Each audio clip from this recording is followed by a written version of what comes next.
মৰমৰ ছাত্ৰ-ছাত্ৰীসকল, আজি আমি সংখ্যা প্ৰণালীৰ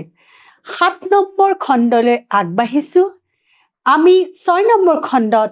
অনুশীলনী 1.5ৰ 4 নম্বৰ প্ৰশ্নলৈকে আমি শেষ কৰিলোঁ। এইবাৰ আমি আৰম্ভ কৰিম 5 নম্বৰ প্ৰশ্নৰ পৰা। আহাচোন আমি গণিতৰ মাজলৈ যাওঁ। প্ৰথম প্ৰশ্নটো আছে তলৰ ৰাশিবিলাকৰ হৰ পৰিমেয়কৰণ কৰা। আমি যেটো অপৰিমেয় হৈ থাকে আমি হৰটো পৰিমেয় কৰিব লাগে। আমি চাওঁ ইয়াত আমাৰ আছে 1/√7 ইয়াৰ লগত যদি আমি √7ৰে দুয়োপক্ষকে পূৰণ কৰোঁ, হৰকো আমি √7 দি পূৰণ কৰিছোঁ, লবকো আমি √7 দি পূৰণ কৰিছোঁ। এই দুটা কাটা গ'লে আমাৰ যিটো থাকে সেইটোৱে থাকিব। গতিকে আমি লিখিব পাৰোঁ দুটা √7 হৈ গ'লে উত্তৰটো হ'ব 7 আৰু ওপৰত থাকি গ'ল √7। আমাৰ হৰ পৰিমেয়কৰণ হৈ গ'ল। আগতে আছিলে √7, এইবাৰ আমাৰ হৈ গ'ল 7। এইবাৰ আমি আহোঁ পিছৰ প্ৰশ্নটোলৈ। 1/√7 মাইনাছ √6। আমি ইয়াক হৰ পৰিৱৰ্তন কৰিব লাগে। √7 মাইনাছ √6 √7 মাইনাছ √6। আমি যিহেতু দেখিছোঁ ইয়াত মাইনাছ আছে, ইয়াৰ লগত আমি √7 প্লাছ √6 আমি পূৰণ কৰিছোঁ। যদি আমি হৰৰ লগত পূৰণ কৰোঁ তেনেহ'লে আমি লবৰ লগতো পূৰণ কৰিব লাগিব। আমি পাই গ'লোঁ, এইটো আমি আগতে ফৰ্মুলা পাই আহিছোঁ, a minus b into a plus b সমান আমি কি পাই আহিছোঁ a square minus b square. আমি এই ফৰ্মুলাটোকে এইফালে ইউজ কৰিম। √7 whole square minus √6 whole square আৰু ওপৰত থাকি গ'ল √7 প্লাছ √6। √7 যদি দুটা আমি পূৰণ কৰোঁ আমি পাই যাম 7 মাইনাছ 6 আৰু ওপৰত থাকিল √7 প্লাছ √6। 7 মাইনাছ 6 আমি পাই গ'লোঁ 1 আৰু ওপৰত থাকি গ'ল √7 প্লাছ √6। 1টো আমি নিলিখিলেও হ'ব, গতিকে আমি উত্তৰত লিখিব পাৰোঁ √7 প্লাছ √6। পিছৰ প্ৰশ্নটোলৈ আমি আহোঁ। পিছৰ প্ৰশ্নটো দিছে 1/√5 প্লাছ √2। আমি আগৰ দৰে লিখোঁ, ইয়াত আমি চাই লওঁ √5 প্লাছ √2 আছে। যিহেতু প্লাছত আছে আমি দুয়োটাকে মাইনাছ √5 মাইনাছ √2ৰে মাল্টিপ্লাই কৰিম। কৰিলে আমি আগৰ দৰে a plus b into a minus b, a plus b into a minus b, অৰ্থাৎ আমি পাই গ'লোঁ a square minus b square. একেদৰে আমি লিখোঁ √5 স্কুৱেৰ মাইনাছ √2 হোল স্কুৱেৰ, ওপৰত আমাৰ থাকি গ'ল 5 মাইনাছ √2।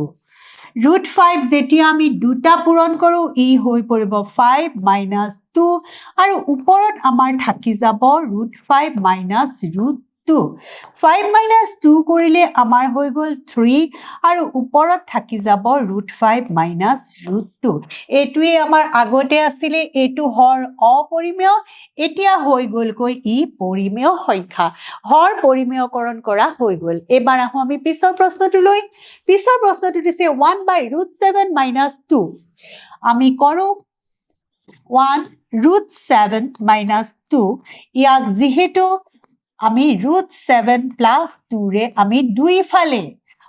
হৰ আৰু লব দুইটাকে আমি পূৰণ কৰিব লাগিব। তেতিয়া আমি দেখা পাই যাম যে a minus b into a plus b সমান a square minus b square. এইটো ফৰ্মুলা মতে আমি ইয়াতো বহাম √7 হোল স্কুৱেৰ মাইনাছ 2 স্কুৱেৰ আৰু ওপৰত থাকি গ'ল √7 প্লাছ 2। এইবাৰ আমি পালোঁ 7 মাইনাছ 4 আৰু ওপৰত থাকি গ'ল √7 প্লাছ 2 আৰু এইটো পাই গ'লোঁ 7ৰ 4 গ'ল 3 আৰু ওপৰত পাই গ'লোঁ প্লাছ 2। আমাৰ এইটোৱে হৈ গ'ল উত্তৰটো। এইবাৰ আমি আহোঁ পিছৰ প্ৰশ্নটোলৈ। পিছৰ প্ৰশ্নটো 13 ডিভাইডেড বাই √5। আমাৰ সমান আমি লিখো √5 ইয়াত আছে আৰু এটা √5 দি ইয়াক আমি পূৰণ কৰি দিছো যেহেতু হৰটোক আমি √5 এৰে পূৰণ কৰিছো আমি লবকো √5 দি পূৰণ কৰিব লাগিব দুটা √5 ৰ এনসাৰ হৈ গল 5 আৰু তলত হৈ গল আমাৰ 13 into √5 পিছৰ প্ৰশ্নটো আমি চাওঁ পিছৰ প্ৰশ্নটো 6 minus √5 6 plus √5 আমি কৰো 6 minus √5 যেহেতু আছে ইয়াৰ লগত আমি 6 plus √5 এৰে পূৰণ কৰিম ওপৰতো তেনেকৈ 6 plus √5 আকৌ এটা 6 plus √5 হ'ব আমি এটো আগৰ নিচিনাকৈ a plus b into a minus b is equal to a square minus b square এটা ফৰ্মুলা পালো আৰু ওপৰৰটো কাৰণে a plus b whole square ফৰ্মুলাও আমাক দৰকাৰ হ'ব আমি গতিকে লিখি লওঁ এতিয়াই plus b square এই দুটা ফৰ্মুলা আমি ব্যৱহাৰ কৰিম ইয়াত a minus b to a plus b গতিকে 6 square minus √5 whole square আৰু ওপৰটো 6 plus √5 দুটা যেহেতু আছে 6 5 √5 whole square এতিয়া আমি এটো পাই গলো 36 minus 5 আৰু ওপৰত পাই গলো 6 square plus 2 into 6 into √5 plus √5 whole square 36 minus 5 হৈ গল 31 36 plus 6 to the 12 √5 plus পাই গলো আমি 5 সমান 36 আৰু 5 যদি কৰো আমি 41 plus 12 √5 আৰু তলত থাকিল 31 এটোই হৈ গল আমাৰ উত্তৰ হৰ পৰিমেয়কৰণ কৰা আমাৰ হৈ গল এবাৰ আমি আহো পিছৰ প্ৰশ্নটোলৈ 3 plus √6 5 plus √3 আমি চাও একে ধৰণে 3 plus √6 আছে আমি ইয়াৰ লগত 3 minus √6 দি পূৰণ কৰিম যদি আমি হৰটোক কৰিছো তেনেহলে আমি ওপৰৰ লবটোকো পূৰণ কৰিব লাগিব লবটোক পূৰণ কৰোতে আমি আকৌ আগৰ দৰে formula a plus b into a minus b সমান a square minus b square প্ৰথমটো স্কয়াৰ minus √6 whole square আৰু এটো আকৌ কি পালো আমি 5 এৰে এতিয়া আমি কৰো 3 minus √6 আৰু plus 3 ৰে √3 ৰে আমি কৰো 3 minus √6 আমি তলৰটো চাও 3 to 9 minus 6 ওপৰত কি থাকিল চাও 5 3 is 15 minus 5 √6 plus 3 √3 minus √3 into √6 আমি পালো 3 ইয়াত থাকিল 15 minus 5 √6 plus 3 √3 minus 6 3 is 18 আমাৰ অংকটো হৈ গল হৰ পৰিমেয়কৰণ কৰা আমাৰ হৈ গল এবাৰ আমি পিছৰ প্ৰশ্নটোলৈ যাও আহা আমি সোৱা ইয়াত আছে 2 √3 3 √2 2 √3 3 √2 গতিকে আমি তলৰটো আমাৰ সুবিধাৰ কাৰণে ইয়াক হলাই আমি এনেকুৱা কৰি লওঁ 2 √3 টো আগত লিখিছো 3 √2 টো পিছত লিখিছো কিয় কৰিছো আমি পিছত লাহেকৈ তোমালোকে বুজি পাবা এতিয়া আমি যদি তলৰটো পৰিমেয়কৰণ কৰিব লাগে তাক আমি কিহেৰে পূৰণ কৰিব লাগিব 2 √3 minus 3 √2 ৰে আমি পূৰণ কৰিব লাগিব আৰু ওপৰৰটো যেনেকৈ তুমি 3 minus 3 √2 তাৰ লগতো আমি কি কৰি দিলো 2 √3 minus 3 √2 তলৰটো আমি দেখিছো কি হৈ গল তলৰটো এতিয়া a plus b into a minus b সমান a square minus b square গতিকে ইয়াতো আমি লিখিছো 2 √3 whole square minus 3 √2 whole square আৰু ওপৰত আমি কি পালো 2√3 minus 3√2 হোল স্কুৱেৰ এইটো হৈ গ'ল আমাৰ a minus b formula a minus b whole square is equal to a square minus 2ab plus b square আমি তলৰটো চাওঁ 2 2 4 পূৰণ 3 দুটা কৰিলে 3 হৈ গ'ল মাইনাস 3 3 গুণ 9 পূৰণ 2 √2 দুটাকে কৰিলে আমাৰ কি হ'ব 2 ওপৰত হৈ গ'ল 2√3 a square minus 2 into 2√3 into 3√2 plus 3√2 whole square তলৰটো আমি কৈ গ'লো 4 3 গুণ 12 মাইনাস 9 2 গুণ 18 ওপৰত 2 2 গুণ 4 পূৰণ 3 মাইনাস 2 2 আৰু 3 2 2 গুণ 4 3 গুণ 12 আৰু পাই গ'লো √6 প্লাস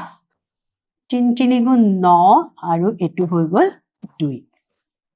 আমি চাও ইয়াৰ পিছত কি হ'ব তলত আমাৰ থাকিব -6 আৰু ওপৰত থাকিব 4 3 12 -12 √6 plus 18 হৈ গ'ল তাৰ পিছত আমি কৰিম আমি এইখিনি পিছত আমি ইয়াত কৰিম কি পাই গ'লো 12 plus 18 দহৰ শূন্য হাতে একে 8 2 দহৰ শূন্য হাতে একে একে 2 30 minus 12 √6 divided by -6 এতিয়া আমাৰ যদি আমি -6 টো যদি কমন লৈ লওঁ -6 টো যদি কমন লৈ লওঁ ইয়াত থাকিব 2 into √6 2√6 minus 5 আৰু তলত থাকিল -6 উত্তৰটো আমি পাই বলো 2√6 minus 5 এবাৰ আহো আমি পিছৰ প্ৰশ্নলৈ পিছৰ প্ৰশ্নটো দিছে √a plus x plus a minus x আৰু ওপৰটো আছে a plus x minus √a minus x আমি কৰি লওঁ √a plus x √a plus x minus √a minus x আৰু তলত ওপৰত থাকিব √a plus x আৰু প্লাস √a minus x হয়নে আমি চাই লওঁ আকৌ প্ৰশ্নটোলৈ গৈ লওঁ ওপৰত -a plus x a minus x তলত আমাৰ প্লাস ওপৰত মাইনাস আমাৰ তলত প্লাস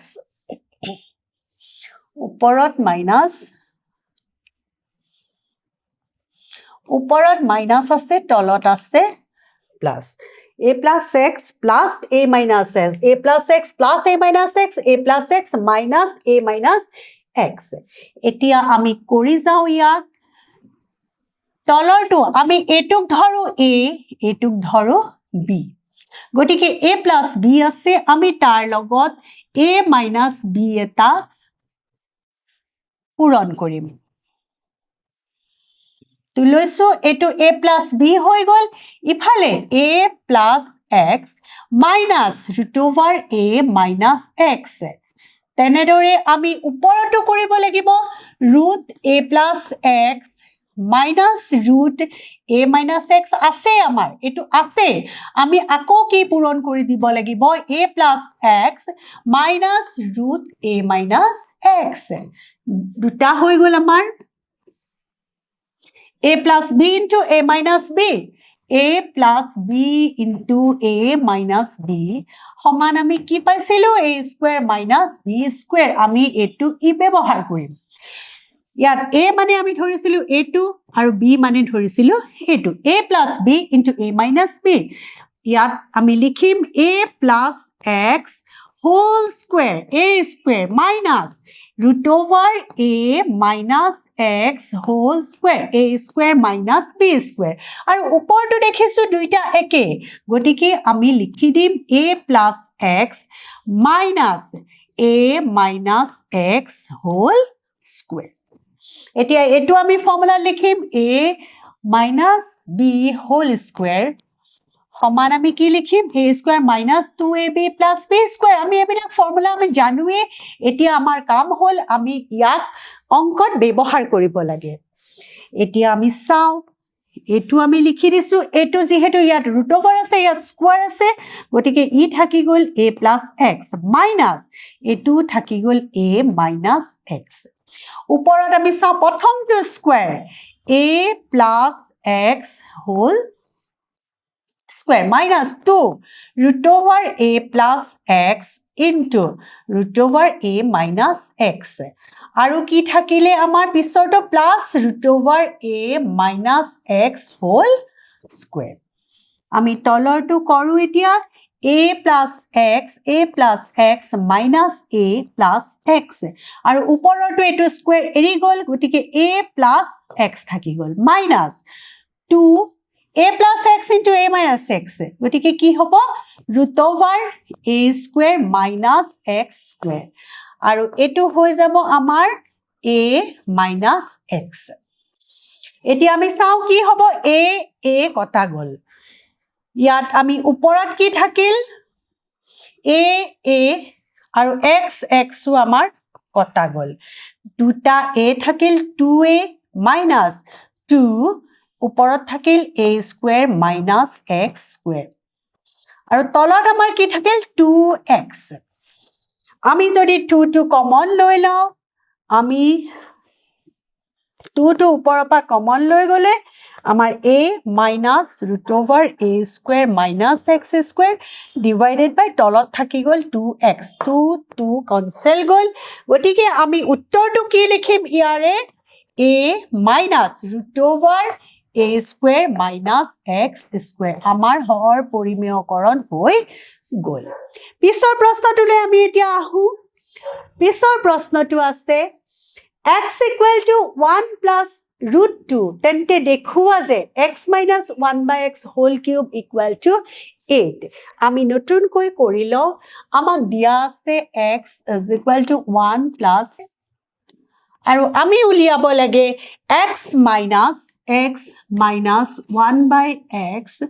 whole cube উলাব লাগে এটো হৈ গৈছে আমাৰ x minus 1 by x whole cube equal to 8 দিব লাগে উলিয়াব লাগে আৰু x equal to 1 plus root 2 আমাৰ দিয়া আছে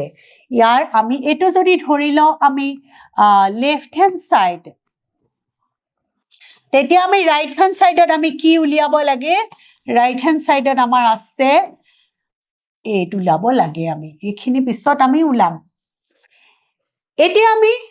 ইয়াতে মান বহাই যাম যেহেতু x equal to 1 plus root 2 x যত আছে তাতে আমি 1 plus root 2 আমি দিও এটো হোল কিউব এতিয়া আমি যদি লসাগু লও আমাৰ কি থাকিব 1 plus root 2 আমি লসাগু ললে ইয়াত থাকিল 1 plus root 2 into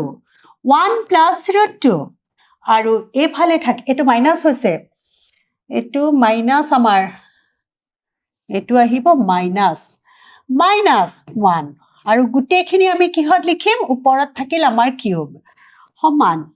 1 plus root 2 আৰু এটো আমি দেখিছো 1 plus root 2 whole square আৰু এটুকু আমি 1 to 1 square বুলি লিখিব পাৰো তেতিয়া আমাৰ কিছুমান ফৰ্মুলা মিলি যাব x square minus y square equal to কি x plus y into x minus y এটো ফৰ্মুলা আমি ব্যৱহাৰ কৰিম এতিয়া ওপৰত আমি গৈ কৰিলু এটো ধৰো x এটো y 1 plus root 2 plus 1 into 1 plus root 2 minus 1 তলত হৈ গল 1 plus root 2 কি দেখিলু আমি এতিয়া এটোটো ক্যান্সেলে গুছি গল আমাৰ হৈ যাব ইয়াৰ পিছত আমি লিখিম ইয়াত হৈ গল 2 plus root 2 আৰু এফালে বাকি থাকিল root 2 আৰু তলত থাকিল 1 plus root 2 আমি ইয়াত কৰি লও এই 2 টোক আমি √2 ইনটু √2 বুলি লিখো প্লাস √2 আৰু এটো হৈ গল √2 1 প্লাস √2 এতিয়া আমি এই এটা √2 আমি লৈ যদি যাও তেতিয়া হলে 1 প্লাস √2 থাকি গল আৰু ইফালে গুছি গল √2 ইনটু √2 তলত হৈ গল 1 প্লাস √2 এটো কাটা গল আৰু এটা কথা মনত ৰাখিব লাগিব আমি যে তাৰ ওপৰত আমি হোল কিউবটো সবতে আছে আমি এটো আতৰাই দিয়া নাই এতিয়ালৈকে আমি এটোৰ ওপৰত তিনি এটা আমাৰ আছে কিউব আছে তাৰ পিছত আমি দেখিলো √2 তলতটো 1 থাকি গল তলত আমাৰ যেহেতু 1 থাকি গল ইয়াত 1 আছে ওপৰত আমাৰ থাকি গল √2 দুটা গটিকে √2 ইনটু √2 তলত 1 হোল কিউব তাৰ মানে হৈ গল 2 কিউব ইকুৱেল টু 8 আৰু আমি দেখিছিলো এটোই হৈছে সুপক্ষক আমাক কি প্ৰমাণ কৰিবলৈ দিছিল যে x minus 1 by x whole cube is equal to 8 আমি এনেদৰে প্ৰতিটোৰে মান বহুৱাই আমি এটো কৰিব পাৰিলো পিছৰ প্ৰশ্নটোলৈ যাও আহা সৰল কৰা 1 plus √2 √3 plus √3 plus √4 1 plus √2 1 plus √2 plus 1 by √2 plus √3 plus 1 by √3 plus √4 আমাৰ হৈছে নে আমি চাই লওঁ প্ৰশ্নটো 1 plus √2 √2 plus √3 √3 plus √4 1 plus √2 √2 plus √3 আমি সবকে সকলোৰে হৰ পৰিমেয়কৰণ কৰিব লাগে আমি ইয়াত আছে 1 plus √2 ইয়াৰ লগত আমি 1 minus √2 ৰে মাল্টিপ্লাই কৰিম তেনেদৰে আমি ওপৰতো 1 minus √2 ৰে মাল্টিপ্লাই কৰিম ইয়াত আছে √2 plus √3 ইয়াকো আমি √2 minus √3 ৰে পূৰণ কৰিম √2 minus √3 1 আছে তাতে প্লাস এটোৰো তেনেকৈ আমি √3 plus √4 আছে আমি √3 minus √4 দি আমি কৰিম ওপৰতো তেনেকৈ √3 minus √4 আমি কৰিব লাগিব এতিয়া আমি সূত্ৰমতে পাই গলো a plus b into a minus b গটিকে আমি কি লিখিম a square minus b square অৰ্থাৎ 1 square minus √2 whole square ওপৰত থাকিল 1 minus √2 plus এটো আকৌ কি হৈ যাব আমাৰ √2 square minus √3 square a square minus b square ওপৰতো থাকি গল √3 plus √3 minus √3 square minus √4 square তো 4 আহি গৈছে এটো 4 নহয় ই হৈ যাব 2 আৰু ওপৰত থাকি গল √3 minus √4 আমি কোনটো ফৰ্মুলা ব্যৱহাৰ কৰিছো a plus b into a minus b সমান a square minus b square এটো ফৰ্মুলা আমি ব্যৱহাৰ কৰিছো আমি চাও এতিয়া কি হৈ যাব 1 minus √2 যদি দুটা যায় 2 ওপৰত থাকিল 1 minus √2 plus √2 দুটা 2 minus 3 ওপৰত থাকিল √2 minus √3 plus ইয়াত থাকিল 3 minus 4 ওপৰত থাকি গল √3 minus √4 আমি পাই গলো minus 1 minus √2 minus plus minus 1 √2 minus √3 plus minus 1 √3 minus √4 আমি মাইনাস লিখো মাইনাস এটো লিখিবলৈ হলে এটো আমি 1 minus √2 minus √2 minus √3 আমি মাইনাস তো তলৰটো আমাৰ দৰকাৰ নাই √3 minus √4 তলত যেহেতু মাইনাস আছে আৰু 1 ৰ কোনো ভ্যালু নাই গটিকে আমি কি কৰিলো 1 বিলাক উঠাই দিলো এতিয়া আমি এটো পাই গলো -1 plus √2 minus √2 plus √3 minus √3 plus root 4 এতিয়া চাওঁ আমি কটা ৰুট 2 মাইনাছ কটা গ'ল এইটো কটা গ'ল আমাৰ কি থাকি গ'ল ৰুট 4 মাইনাছ 1 এইটোৱে হৈ গ'ল আমাৰ উত্তৰটো সমাধান কৰাৰ উত্তৰটো আমাৰ হৈ গ'ল এইটোৱে এবাৰ আমি আহো পিছৰ প্ৰশ্নটোলৈ 1.27 বাৰ আৰু 0.13 বাৰ পৰিমেয় সংখ্যা দুটা যোগ কৰা যিহেতু ইহঁত দুটা পৰিমেয় সংখ্যা আৰু আমি দেখিছো ইহঁতৰ ওপৰত বাৰ আছে গতিকে ই অবিৰত কিন্তু পুনৰাবৰ্তীয় গতিকে আমি 1.27 বাৰক আমি লিখি ল'ব পাৰো 1.2777777 এনেকুৱা গৈ আছে আৰু 0.13 বাৰক আমি লিখি ল'ব পাৰো 0.133333 এনেকুৱা গৈ আছে আমি যদি দুয়োটা সংখ্যা যোগ কৰো তেতিয়া আমি কি পাম 7 3 10 11 ঘাটে গ'ল 7 3 10 11 ঘাটে গ'ল 7 3 10 11 ঘাটে 7 3 10 11 4 1 1.411 এইটো আসলতে আৰু গৈ থাকিব এফালে আৰু গৈ থকাৰ লগে লগে ই 11 হৈ গৈ থাকিব গতিকে আমি পাম ইয়াৰ সংখ্যা দুটা যোগ কৰিলে 1.41 বাৰ 1 টো বাৰে বাৰে বাৰে বাৰে গৈ আছে এইটো যদিও আমি শূন্য পাইছো কিন্তু নহয় কি আগলৈ গৈ থাকিলে আমি ইয়াক 1 পাতিব লাগিব সেইকাৰণে আমি কম 1111 হৈ আছো এই দুটাই হ'ল এই পৰিমেয় সংখ্যা দুটাৰ যোগফল মৰমৰ ছাত্ৰ ছাত্ৰীসকল আমি আজিৰ পাঠ ইমানতে শেষ কৰিছো 1.5 অনুশীলনী আমি শেষ কৰিছো তোমালোকে ঘৰত প্ৰেক্টিছ কৰিবা যিমান প্ৰেক্টিছ কৰিবা সিমানে পাৰফেক্ট হ'ব তোমালোকক অন্য এটা ভিডিঅ'লৈ আমি আকৌ লগ পাম তালৈকে ভালকৈ পঢ়া শুনা কৰা ধন্যবাদ